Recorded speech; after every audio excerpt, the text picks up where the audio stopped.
بسم اللہ الرحمن الرحیم۔ السلام علیکم، welcome back my YouTube channel کے تمام سبسکرائبر، میرے پیارے بہن بھائیوں، اللہ پاک آپ سب کو خوش رکھے۔ تو میں نے جیسا کہ پہلے آپ کو اپنے شارٹ میں بتایا تھا کہ میں انبیاء علیہ السلام کے تمام انبیاء علیہ السلام کے اوپر تھوڑی چھوٹے ان کے بارے میں آپ تک ساری نالج، چھوٹی جو نالج میرے پاس ہے اس تک میں آپ تک پہنچاؤں گی انشاءاللہ تعالی۔ تو ہم پر اللہ تعالیٰ نے 1,24,000 پیغمبر بھیجے۔ تو سب سے پہلے آج میرا ٹاپک ہے حضرت آدم علیہ السلام، جو سب سے پہلے اس دنیا میں تشریف لائے۔ حضرت آدم علیہ السلام سب سے پہلے انسان ہیں جن کو اللہ تعالیٰ نے دنیا میں بھیجا، اور سب سے پہلے نبی آپ ہیں۔ آپ ہی کی ساری اولاد دنیا میں پھیلی۔ آپ کا ذکر قرآن پاک میں 19 بار آیا ہے۔ جب اللہ تعالیٰ نے دنیا کو آباد کرنے کا ارادہ کیا تو اس نے فرشتوں سے کہا، میں دنیا میں اپنا ایک نائب خلیفہ بنانا چاہتا ہوں۔ فرشتوں نے کہا، اے اللہ، تو دنیا میں ایسے شخص کو نائب بنانا چاہتا ہے جو خرابیاں کریں اور خون کرتا پھرے؟ ہم تیری تعریف کرنے کے ساتھ ساتھ تیری تسبیح اور پاکی بیان کرتے رہتے ہیں۔ اللہ تعالیٰ نے فرمایا، میں وہ باتیں جانتا ہوں جو تم نہیں جانتے۔ اللہ تعالیٰ نے حضرت آدم علیہ السلام کو سب چیزوں کے نام سکھا دیے، پھر ان کو فرشتوں کے سامنے کیا اور فرمایا، اگر تم سچے ہو تو مجھے ان کے نام بتاؤ۔ انہوں نے کہا کہ تو پاک ہے، جتنا علم تو نے ہم کو بخشا ہے اس کے سوا ہم کو کچھ نہیں معلوم۔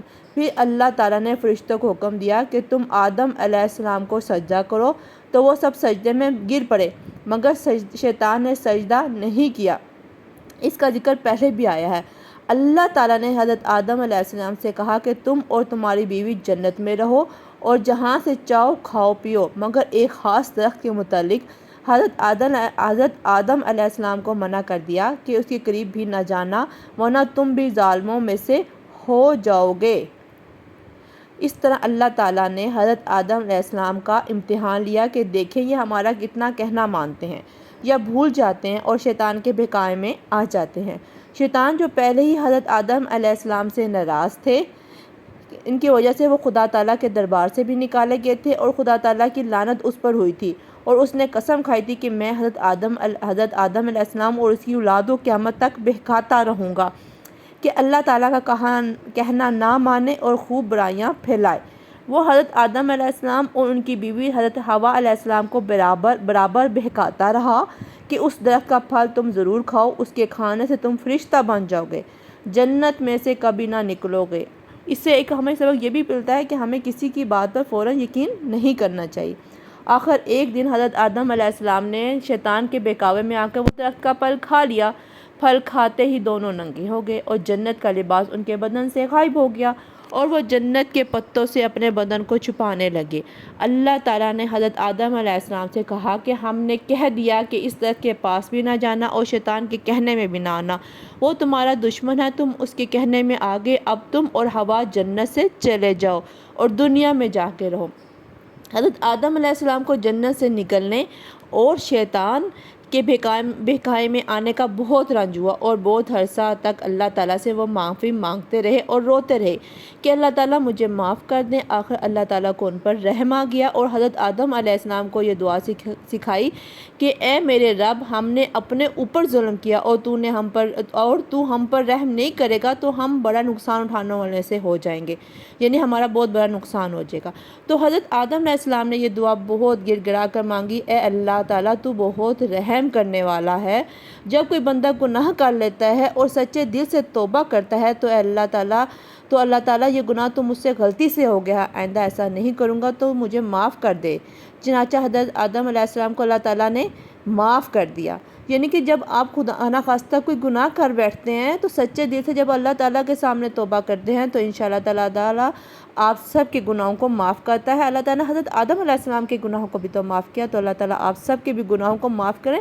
ایک دفعہ خدا کی طرف پلٹ کے تو دیکھیں، اس کے قریب آ کے تو دیکھیں، اللہ پاک آپ سب کی گناہوں کو معاف کر دیں گے۔ آپ دل سے توبہ کریں، ہر وقت استغفار پڑھیں۔ چنانچہ حضرت آدم علیہ السلام کو اللہ تعالیٰ نے معاف کر دیا اور پھر کہا کہ تم اور تمہاری اولاد دنیا میں رہو، اور یہ بات یاد رکھو، جب میری طرف سے کوئی نبی صلی اللہ علیہ وسلم میری ہدایت لے کے تمہارے پاس آئے تو تم اس کا کہنا مانا، جو میرے بھیجے ہوئے نبیوں کو کہنا مانے گا، اس پر کوئی خوف نہیں ہوگا اور جو لوگ میری نبیوں کی بات نہیں مانیں گے اور ہماری آیتوں کو جھٹلائیں گے وہ دوزخ میں جائیں گے اور ہمیشہ اسی میں رہیں گے۔ اس کے بعد حضرت آدم علیہ السلام اور حضرت حوا علیہ السلام دنیا میں رہنے لگے، خوب جی لگا کر اللہ کی عبادت کرتے، ان کی بہت اولاد ہوئی اور دنیا میں ہر جگہ ان کی اولاد آباد ہو گئی۔ حضرت آدم علیہ السلام اپنی اولاد کو یہی بات بتاتے تھے کہ تم کبھی شیطان کے بہکائے میں نہ آنا، وہ ہمارا دشمن ہے اور ہم کسی کو بری باتیں کرنے کے لیے اور ہم سب کو وہ بری باتیں کرنے کے لیے بہکاتا رہتا ہے۔ ہمیشہ اللہ کی عبادت کرنا، سچ بولنا، کسی پر ظلم نہ کرنا، ایک دوسرے کی نیک کاموں میں مدد کرتے رہنا۔ آپ بھی میرے پیارے بہن بھائیوں اپنے بچوں کو یہ بات سمجھائیں اور یہ میرا جو کلپ ہے ان بچوں کو سنائیں، تاکہ اپنے بچوں کو سنائیں تاکہ انہیں بھی پتہ چلے کہ ہمارے سے پہلے کتنے انبیاء آئے اور کون کون سے انبیاء تھے، ان کے کیا کیا تھے، سب کچھ۔ کیونکہ جب وہ قرآن شریف پڑھیں گے، پھر جب حضرت آدم علیہ السلام کا ذکر آئے گا تو ان کے دماغ میں وہ سب لائنز چلیں گی جو یہ ویڈیو میں انہوں نے سنا ہوگا، ان کے نالج میں اور اضافہ ہوگا۔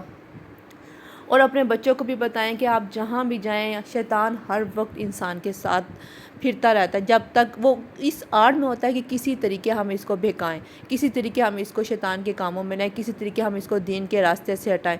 تو آپ سب اپنے دعاؤں میں بھی یہ بات شامل کریں کہ اللہ تعالیٰ ہم سب بہن بھائیوں کو، ہماری اولادوں کو، ہمارے والدین کو، ہمارے بہن بھائیوں کو، ہم سب کو شیطان کے شر سے، زمانے کے شر سے، لوگوں کے شر سے اللہ تعالیٰ ہم سب کو اپنی امان میں رکھے۔ اس طرح حضرت آدم علیہ السلام 9 سال زندہ رہے اور پھر وفات پا گئے۔ تو اس کے بعد نا ان کے اب آگے دیکھیں نا، ان اپنی اولادوں کو بھی انہوں نے نیک ہدایت تو دی، نیک انہوں نے تبلیغ بھی بتائی، لیکن پھر بھی کیا ہوا؟ ان کی اولاد میں سے ایک کا قصہ ہے، ان کی جو اولادیں ہیں ان میں سے ایک قابیل اور ہابیل تھے۔ یہ جو قابیل اور حابیل تھے نا، ان کا واقعہ بھی میں آپ بتاتی ہوں۔ یہ قرآن مجید، یہ حضرت آدم علیہ السلام کے 2 بیٹے تھے اور نہ قرآن پاک میں بھی اس کا ذکر آیا ہوا ہے۔ قرآن مجید میں حضرت آدم علیہ السلام کے 2 بیٹے قابیل اور ہابیل کا قصہ بھی ہے، اور ہم تم کو سناتے ہیں کہ حضرت آدم علیہ السلام اور حوا علیہ السلام سے بہت اولاد ہوئی۔ انہی میں 2 بچے قابیل اور ہابیل تھے۔ قابیل بڑا لڑکا تھا اور ہابیل چھوٹا لڑکا تھا، لیکن وہ قابیل جو تھا نا قابیل ماں باپ کا کہنا نہیں مانتا تھا۔ ہابیل چھوٹا بھائی تھا جو ماں باپ کا کہنا مانتا تھا۔ اکلیمہ ایک لڑکی تھی جس سے قابیل شادی کرنا چاہتا تھا، مگر حضرت آدم علیہ السلام، حوا علیہ السلام اس کی شادی اپنے چھوٹے بیٹے ہابیل سے کرنا چاہتے تھے، جو ایک نیک اور شریف انسان تھا۔ اس لیے قابیل اپنے ماں باپ اور بہن بھائی کا دشمن ہو گیا۔ اللہ تعالیٰ نے حکم دیا کہ تم دونوں قربانی کر کے پہاڑ پر رکھو، جس کی قربانی قبول ہوگی اس سے اکلیمہ کی شادی ہو جائے گی۔ اللہ تعالیٰ کو اپنے نیک بندے پسند ہوتے ہیں، وہ ان کی مدد کرتا ہے۔ آسمان سے ایک آگ گئی اور ہابیل کی قربانی کو لے گئی، یعنی ہابیل کی قربانی قبول ہوگی۔ اب اس کے بھائی قابیل کو بہت غصہ آیا، اس نے ہابیل سے کہا میں تجھے قتل کر دوں گا۔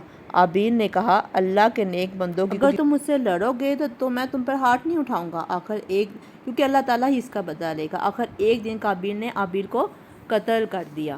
تو پھر قابیل اب پریشان ہو چکا تھا کیونکہ وہ اپنے بھائی کو قتل کر چکا تھا۔ اب اسے سمجھ نہیں آ رہی تھی وہ کیا کرے۔ تو اس نے کیا کیا کہ کیونکہ یہ دنیا کا پہلا قتل تھا، قابیل نے اپنے بھائی کا قتل کر دیا۔ کرنے کے بعد اب قابیل کو فکر بھی ہوگی کہ آپ کیا کریں۔ پھر اس نے کیا کیا کہ کیونکہ وہ کہتا تھا کہ اب اس لاش کا کیا کروں، تو اس کو اس کی لاش کی فکر ہو رہی تھی۔ پھر چنانچہ اس نے ایک جگہ دیکھا کہ ایک کوہ چون سے زمین کھود رہا ہے اور ایک دوسرے مرے ہوئے کوے کو دفن کر رہا ہے۔ یعنی اس سے بھی ہمارے نا یہ بھی حضرت ہے کہ ہم نے خدا نہ خاصا ہمارا کوئی مر جاتا ہے تو ہم نے اس طرح مٹی میں کھود کے اس دن یہ اللہ تعالیٰ ہی سب کام کروا رہے تھے۔ تب اس نے بھی اپنے بھائی ہابیل کو زمین کھود کر دفن کر دیا اور خود جا کر آگ کی پوجا کرنے لگا۔ حضرت آدم علیہ السلام کو بہت رنج ہوا۔ قابیل اور ہابیل دونوں بھائیوں کے جھگڑے سے ہم سب کو سبق لینا چاہیے کہ ہمارا حقیقی بھائی یا مسلمان بھائی بھی اگر ہم پر زیادتی کریں تو بہتر یہ ہے کہ ہم صبر کریں، اپنے بھائی پر ہاتھ نہ اٹھائیں، کیونکہ اگر وہ دونوں ایک دوسرے سے لڑ پڑتے نا تو پھر کیا ہونا تھا، لڑائی اور بڑھ جانی تھی۔ اس نے صبر کیا، اس نے اللہ پہ چھوڑ دیا۔ بیچارے کی موت تو آ گئی، لیکن اللہ تعالیٰ انشاءاللہ تعالیٰ انہیں جنت کا وارث بنائیں گے، کیونکہ زیادتی تو قابیل نے کی نا۔ اگر ہم کیونکہ حقیقت میں اگر ہم پہ زیادتی کو ہمیں بہتر ہم صبر کریں، اپنے بھائی پہ ہاتھ نہ اٹھائیں۔ قابیل نے بھی اپنے بھائی کو قتل کیا، قیامت تک لوگ اب اس کے اوپر لعنت کرتے رہیں گے اور آخرت میں اللہ کے عذاب کا بھی مستحق ہوگا، اور ہابیل کو قیامت تک لوگ اچھا کہتے رہیں گے اور وہ جنت کا وارث بھی ہوگا انشاءاللہ تعالیٰ۔ اس لیے ہم سب کو چاہیے کہ ہم سب نیک اعمال کریں۔ جزاک اللہ۔